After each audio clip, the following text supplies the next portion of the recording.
大家好，我想来给你们介绍我的生活。因为我爸爸的工作，我每2年需要搬家到一个新的国家。Jeg har vært i stand til å oppleve mange forskjellige språk og studere mange forskjellige kulturer.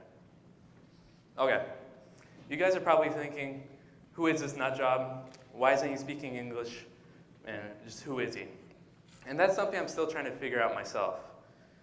So when I was younger, making friends wasn't the easiest thing for me. And looking back, I attribute this to not having one specific cultural identity to tie myself to. And so I wasn't born here. I'm not from here. Until 5 months ago, I didn't even live here. And so when people ask me the simple question, where are you from? I find that it's not so simple for me to answer. So in the United States, the average 18-year-old has lived in 2 different places. In my 18 years, I've lived in 7 cities, across 5 countries, across 3 different continents. And so it all started in Stavanger, where I was born to American parents. And from there, I moved around Northern Europe in Norway, Sweden, and France. But it was Houston, Texas, where I started elementary school. And so at this point in my life, things were pretty constant. I lived in the suburbs, I played in the cul-de-sac with my friends, I rode a big yellow school bus to school, and at this point, if you'd asked me where I was from, I would have said Texas without a doubt. Needless to say, things did not stay that way. When I was 10 years old, halfway through my 4th grade year, my parents decided to pack our bags up and move back to Norway, but this time to its capital, Oslo. And so the first thing I remember when we touched down in Oslo was how much colder it was than what I was used to in Texas. But going from here, these years were my most developmental because I started going to an international school where I interacted not only with local Norwegian kids, but also kids from around the world and other American expats who were in the same situation as I was. So looking back, it was very valuable to have these other American expats who were confused and didn't know really where they belonged, even though they were mostly from the embassy or military families, whereas my dad's in the oil industry. And so moving from Texas to Norway made international travel not only cheaper, but also a lot more convenient. So if you look at things on the surface, it may seem like Europeans are better traveled than Americans, but I don't think that's quite accurate because as you can see here, the continental United States is basically the same size as the continental Europe. And so I'd more relate traveling internationally in Europe to traveling around different states in the US. Because even though we all speak the same language in these 50 states, you can still experience some pretty vast culture shock between states. And that's even something I noticed coming from Texas to California. So one day in Norway, my parents were outside on our patio overlooking the fjord. And I was inside doing whatever, but they call out to me. And so I think, crap, like I'm in trouble, what have I done wrong? So they call me out, I sit down, and my dad says, son, so you know how we move around a lot? And he didn't even have to finish that sentence because I knew what he was going to say. So we were moving, but looking back, I had no idea where we were going to move to. Like Houston may have made sense, but really I had no idea. And so out of left field comes China. And this just, even now I'm still surprised that was even an option, but I didn't even know China had oil, first of all. So this was going to be 2 pretty big transitions for me. I was going to be going from middle to high school, and from beautiful green Norway to Beijing. And so I opposed this move more than anyone else in my family. And I would pepper in my comments disagreeing with the move, wherever it made sense to, and even when it didn't. And looking back, I was so opposed to this move because I was scared. I was scared of leaving my comfort zone because I'd grown complacent in Norway. I was comfortable, and it had grown to become my home. And so as I touched down the first time in Beijing Capital International Airport, I couldn't see out the windows. Now, it wasn't because I was crying. It was just really polluted outside. Okay, actually, it wasn't even polluted. It was just foggy, but still. And so China's the first truly different place I had lived in. It's Norway, Sweden, France. Don't get me wrong, they're definitely different than the United States, but in the grand scheme of things, they're not that different. The foods we eat aren't that different. The languages we speak aren't that different. And the values we share aren't that different either. But China is different, without a doubt. Now, don't get me wrong, I still lived in sort of a bubble. I went to an international school. I lived in a compound with other expatriates. But the line between this bubble I lived in and real China is pretty thin. So I had a 5-minute bus ride to school every morning. So at least two of those days, I'd see sheep being herded down the street, and I'd see workers walking around with their shirts hiked up like this. That's called the Beeching Bikini, by the way. It's a great way to stay cool during the summer. And of course, every weekend, my friends and I would go to the local hutongs, which are like villages, because that's just where the best food is. So if I fast forward to the end of my 10th grade year, so I'd acclimated to the Chinese culture, I'd made friends that would last beyond high school, and my parents had promised me 4 years of uninterrupted high school in one place. And that made me really happy.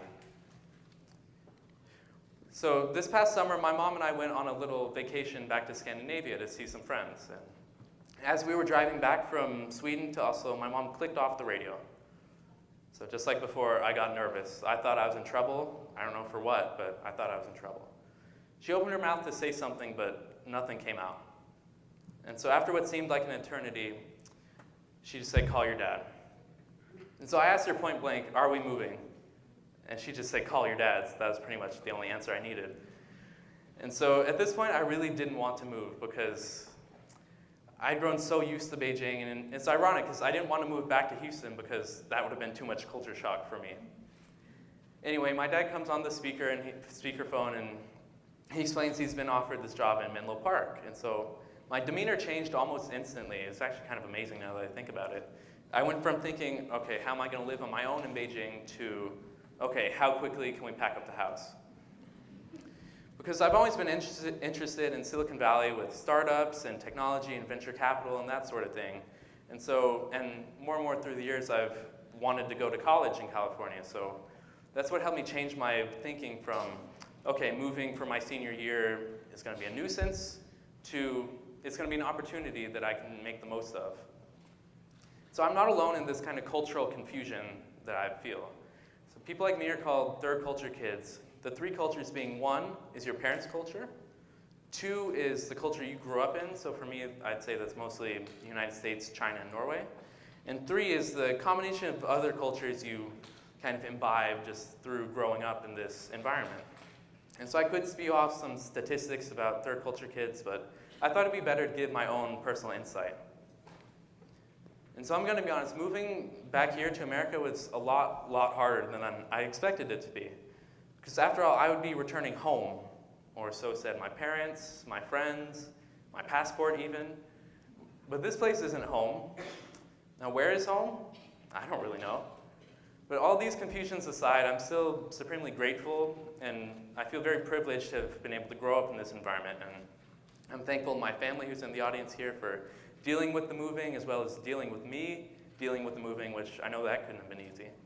And that's why I want to urge all of you parents out there, or if you're going to be a parent in the future, to take your kid out of their comfort zone every now and then, in one way or another. Like, you maybe don't have to move them every 2 years, but you could take them on vacation. And so the United States and Palo Alto in general is relatively isolated, both culturally and physically, I would say. And this goes back to how America is not a typical country, because it was founded by immigrants.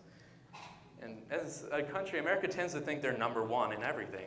I don't know any other country that chants their own name at domestic sports tournaments. You're both on the same team. You're both American. I don't get it. Also, no other country brags about how much freedom they have. Most countries are free. Anyway, we have to realize, I think it's important that we realize that the United States has only gotten to this position in the world stage because of the immigrants who have come here and made this country great. And so that's why I think this changing attitude you see in the news towards immigrants it's really dangerous and scary if you think about it. So of course, this combination of cultures, values, and languages hasn't been without conflict. But don't get me wrong, conflict happens everywhere between different groups of people. That's not just an American thing. But if I go back to what I said before about how all Americans are immigrants, or they were at some point, or their ancestors were immigrants. Like, this isn't really any of our country. I think in Silicon Valley, we tend to think we're immune to these misunderstandings, that we're above the rest of the country, that we're enlightened, but that's not necessarily true, because not all of these conflicts between different groups of people are super obvious. And arguably, the subtle ones might have more of an impact on people. Like these situations can crop up anywhere, such as working a group project with people from different places, or misunderstanding slang from different areas. Just small things like that could add up. So I personally think I benefited from this upbringing because I think it's been easier for me to make friends and make these connections with people. That's why I want to reiterate my main point that I think travel, whether it be living in different places or going on vacation, is pretty instrumental towards being able to truly empathize with other people. And so there's a lot of things out there that we think are weird, but other people might not think are weird. For example, this is zhejiang kaoshi chuar, and it's basically crunchy beef cartilage. And so I thought this was really weird, and I was afraid of it. So eventually I tried it, and okay, it's okay. I wouldn't go out of my way to get it, but still it just goes to show that we think some things are weird that other people don't think are weird. But you can also kind of flip this on its side. So, like, what are some things we do as Americans that other people think are weird? So I think pardoning a turkey every year for Thanksgiving, that's pretty weird if you really think about it. As well as following institutes of higher education for their sports teams. I don't think many other countries really do that. So I just want to go back and reiterate my main point is that the only way that we as a country can elevate further on the world stage than we already have is to make connections with everyone, whether they've been here for 50 years or whether they just flew in this morning. Take that from an immigrant who's lived in 7 different places. Thank you.